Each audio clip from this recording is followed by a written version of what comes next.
HIV અટકાવ માટે prep શરૂ કરતા પહેલા તમારે શું જાણવું જરૂરી છે?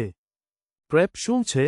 પ્રેપ પ્રી એક્સપોઝર પ્રોફાઇલેક્સિસ એટલે કે સંપર્ક પહેલાંની સુરક્ષા એ એચઆઈવી અટકાવવા માટે તમે લો છો તે દવા છે.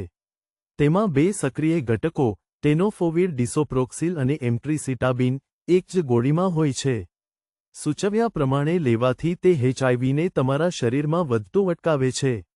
સંશોધન દર્શાવે છે કે યોગ્ય રીતે લેવામાં આવે ત્યારે પ્રેપ એચઆઈવી અટકાવવામાં ખૂબ જ અસરકારક છે. શરૂ કરતા પહેલા મુખ્ય મુદ્દાઓ. શરૂ કરવા માટે તમારે એચઆઈવી નેગેટિવ હોવું જરૂરી છે. શરૂ કરતા પહેલા તમારા ડોક્ટર એક ટેસ્ટ દ્વારા તેની ખાતરી કરશે અને તમે પ્રેપ પર હો ત્યાં સુધી નિયમિત રીતે ફરી ટેસ્ટ કરવામાં આવશે. સૂચવ્યા પ્રમાણે લેવાથી પ્રેપ ખૂબ જ અસરકારક છે. સંશોધન દર્શાવે છે કે દૈનિક પ્રેપ સેક્સ દ્વારા એચઆઈવી થવાનું જોખમ 99%થી વધારે ઘટાડે છે. વિશ્વભરમાં ખૂબ ઓછા લોકોને પ્રેપ પર હોવા છતાં એચઆઈવી થયું છે. આ દુર્લભ કિસ્સાઓમાં સામાન્ય રીતે કાં તો દવા પ્રતિરોધક પ્રકારનો વાયરસ હતો અથવા શરીરમાં પૂરતી દવા ન હતી. સૂચવ્યા પ્રમાણે તેને લેવું એ જ તેને કામ કરાવે છે. પ્રેપ માત્ર એચઆઈવી સામે રક્ષણ આપે છે. તે સિફિલિસ, ગોનોરિયા કે ક્લેમિડિયા જેવા અન્ય જાતીય સંક્રમિત ચેપ એસટીઆઈ સામે રક્ષણ આપતી નથી. કોન્ડોમમાં ચેપનું જોખમ ઘટાડે છે અને નિયમિત એસટીઆઈ ટેસ્ટિંગ પ્રેપ પર હોવાનો એક ભાગ છે. પ્રેપ તમારી કિડનીને અસર કરી શકે છે. ભાગ્યે જ કિડનીના ગાળણ ફિલ્ટરેશનમાં ઘટાડો થઈ શકે છે. આ અસર સામાન્ય રીતે નાની હોય છે અને પ્રેપ બંધ કરવાથી પાછી વળી જાય છે. જો તમને અગાઉ કિડનીની તકલીફ રહી હોય અથવા તમે કિડનીને અસર કરતી અન્ય દવાઓ લેતા હો તો તમારા ડોક્ટરને જણાવો. તમારા ડોક્ટર શરૂ કરતા પહેલા અને તમારી નિયમિત તપાસ વખતે તમારી કિડનીની કાર્યક્ષમતા તપાસે છે. હાડકાંની ઘનતા પર નાનકડી અસર થાય છે. જો તમને ઓસ્ટિયોપોરોસિસ, હાડકાં બરડ હોવા અથવા આ બેમાંથી કોઈનો કૌટુંબિક ઇતિહાસ હોય તો તમારા ડોક્ટરને જણાવો. તમારા ડોક્ટર શરૂ કરતા પહેલા તમારી હેપેટાઇટિસ બીની સ્થિતિ તપાસશે કારણ કે પ્રેપની દવાઓ હેપેટાઇટિસ બી પર પણ અસર કરે છે. કેટલાક લોકોને શરૂઆતમાં હળવી પેટની તકલીફ થાય છે.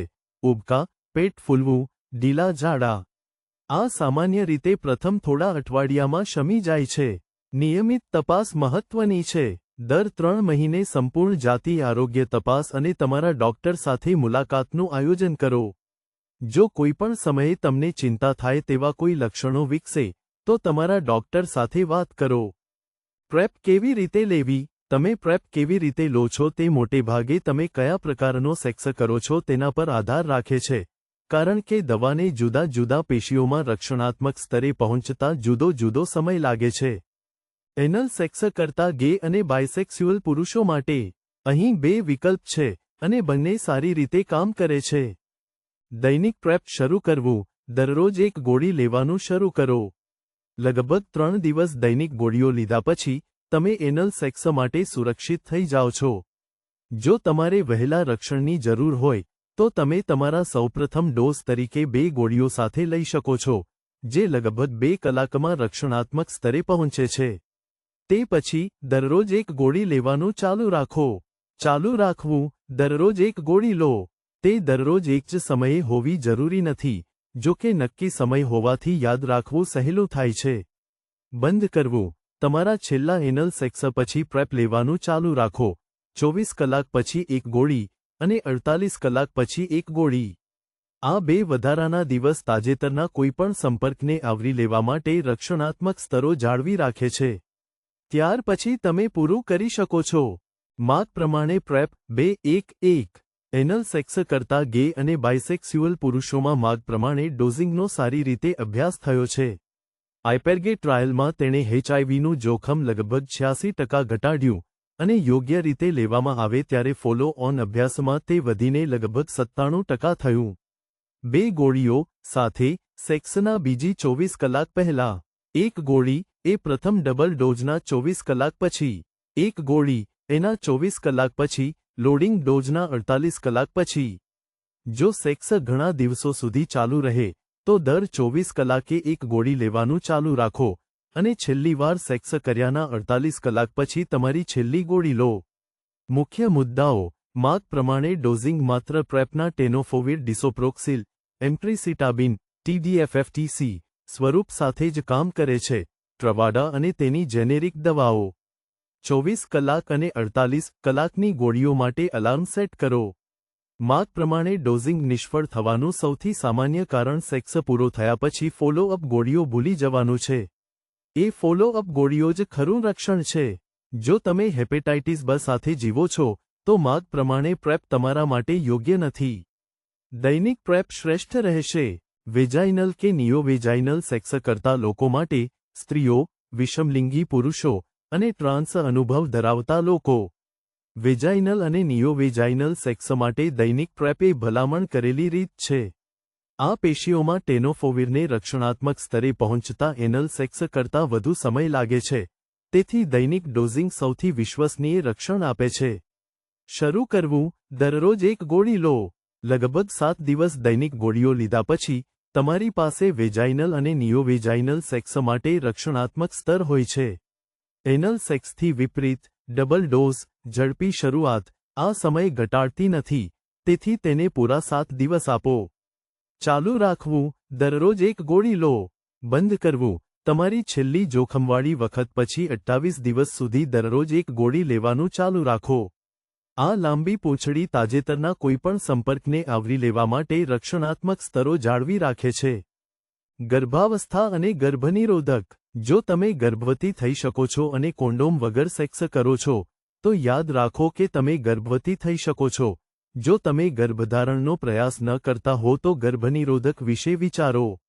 પ્રેપનું TDFFTC સ્વરૂપ ગર્ભધારણનો પ્રયાસ કરતી વખતે, ગર્ભાવસ્થા દરમિયાન અને સ્તનપાન દરમિયાન ચાલુ રાખવા માટે યોગ્ય માનવામાં આવે છે, અને હાલના માર્ગદર્શન મુજબ તે કુટુંબ શરૂ કરવામાં અવરોધ નથી. જો તમે ગર્ભવતી હો, ગર્ભાવસ્થાનું આયોજન કરી રહ્યા હો, અથવા સ્તનપાન કરાવતા હો, તો તમારા ડોક્ટરને જણાવો. ઘટના આધારિત ડોઝિંગ, તમારા ડોક્ટર સાથે ચર્ચા કરવા માટેનો નવો વિકલ્પ. આ જૂથ માટે દૈનિક પ્રેપ એ માનક, ભલામણ કરેલો વિકલ્પ છે.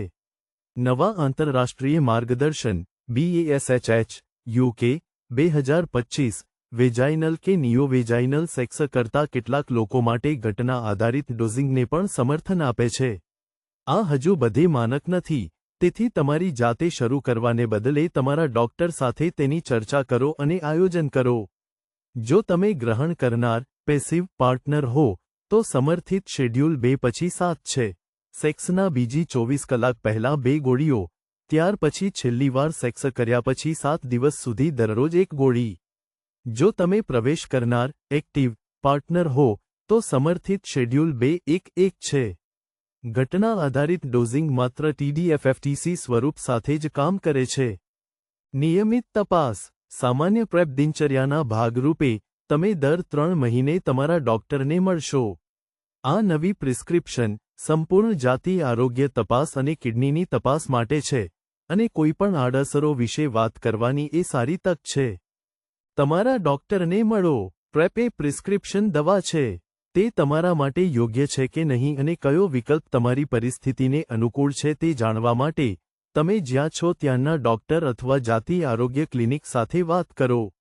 જો તમને ચિંતા થાય તેવા કોઈ લક્ષણો વિકસે, જો તમને લાગે કે રક્ષણ વગર તમે HIVના સંપર્કમાં આવ્યા હો, અથવા જો તમારી 3 મહિનાની તપાસનો સમય આવ્યો હોય, તો એપોઇન્ટમેન્ટ બુક કરો. આ માહિતી સામાન્ય સ્વરૂપની છે અને વ્યક્તિગત તબીબી સલાહનો વિકલ્પ નથી. પ્રેપ એ પ્રિસ્ક્રિપ્શન દવા છે. તે તમારા માટે યોગ્ય છે કે નહીં તે વિશે તમારા ડોક્ટર સાથે વાત કરો. ડો. George Fogen Smith, GP